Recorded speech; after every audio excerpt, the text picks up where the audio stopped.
I'm getting ready to head to the lake and thought I'd do a quick overview on the Evinrude and Glastron setup.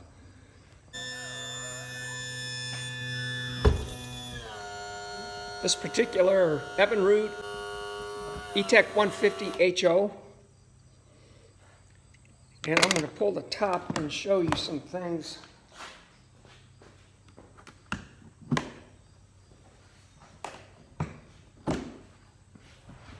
that are unique to our setup.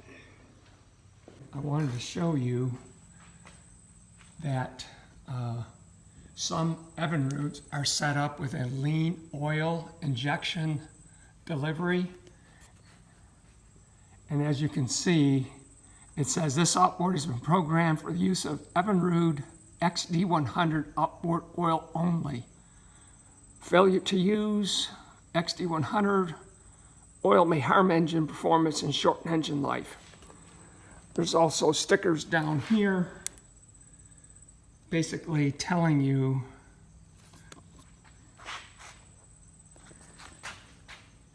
the same thing. And they have those plastered in several areas. Anyways, what that means is they have set the oil delivery up in a lean mode, which I personally favor because I don't want a lot of excess oil going in and turning into carbon and gumming up the engine. It also is better for the rings, but when you do that, you definitely want to be using one of two oils, either, from my perspective, obviously the XD100 oil is an excellent oil and will give excellent results. The other oil, and the oil that I use, is by Amsoil. It's called HP Marine, and I've been using it for 7 years with the lean oil setup, and it has performed flawlessly.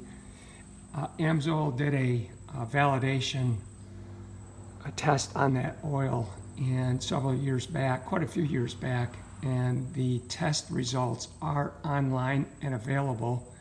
But basically they ran two twin 250s on the back of a workboat and then did a third-party teardown, and the photos were pretty convincing as far as I'm concerned, and I have been using it since I picked this motor up the end of 2013.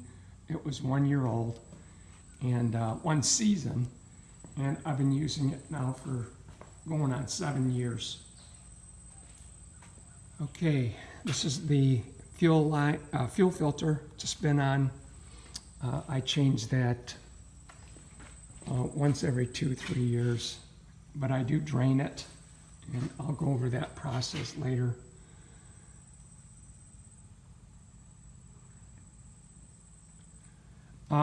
One of the things I've been finding useful on the e-tec is to keep the plugs clean and make sure they're indexed properly. I have found out with this particular motor, if you, after a while, the plugs will carbon up, especially if you do a lot of idling. And I already did a video on this, so I'm not going to get too in depth, but it is important to keep the plugs clean and gapped. I recently performed a tune-up doing this with this process on a 250 HO. The video is online on my page, and it's on a pontoon. That thing was flying, but the owner noticed a significant improvement after we cleaned everything up and gapped it. So highly recommend you do that. Just real quick, want to show you the remote oil location. It's right next to the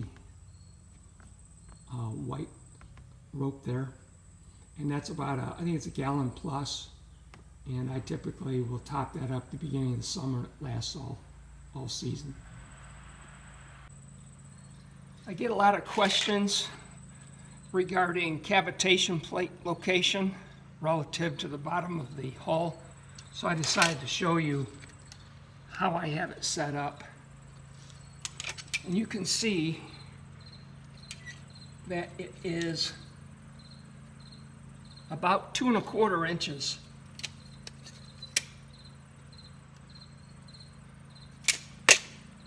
from the bottom of the hull to the bottom of this plate, cavitation plate. So 2¼ Now, one of the problems in setting it up like this is with it set up this high, sometimes when I'm going between 20 and 25 and I'm in a turn and I start to get too sharp of a radius, the prop will start to cavitate and you'll hear the RPM rise. So this setup might not be ideal for a lot of you guys. If you're pulling skiers and doing a lot of sports activities, skiing or tubing, whatever, you might want to bring this down closer to a 1-inch setup. So part of the setup also involves this Raker prop. It's a very high-pitched prop, 14½ inches in diameter and 24-inch pitch. I don't know if you can see down in there or not. Anyways, this is pretty high pitch and gives this boat a lot of efficiency, but it also has kind of a cupped tip, and I suspect that helps when wanting to raise your engine up out of the water more. So that's the way I'm doing it. The other thing that allows me to raise this up higher is the jack plate. And you can see here, it's not a big jack plate, but there is roughly, it's about a 3-inch setback.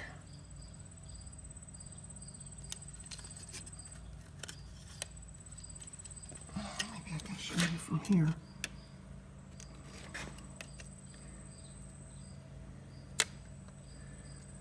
Yeah, it's roughly, if you measure it back to here, it's almost 3¼ So what that does is it sets the motor back and allows it to have more clean water past the hull when it's traveling. And I suspect that also allows to raise the lower unit up higher.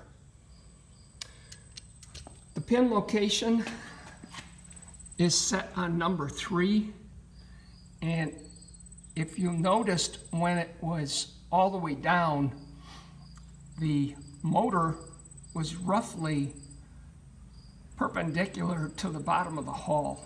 Now a lot of people like to have the motor set lower to drive it up out of the water. I did that, but I didn't like it because I felt like it was trying to push me up and then plow the front end.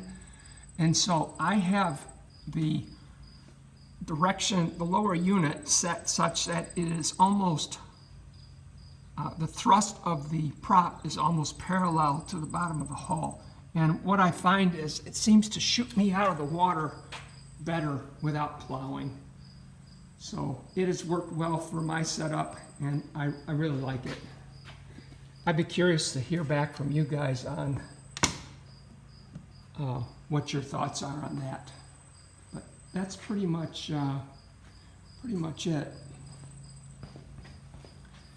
You can see I'm hooked up and about ready to head down the road.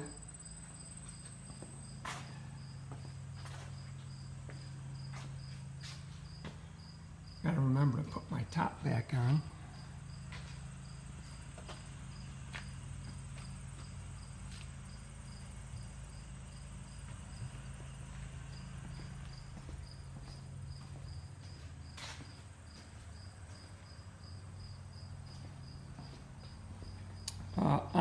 Along the props, I do have another prop. In fact, you'll see it's up on the shelf.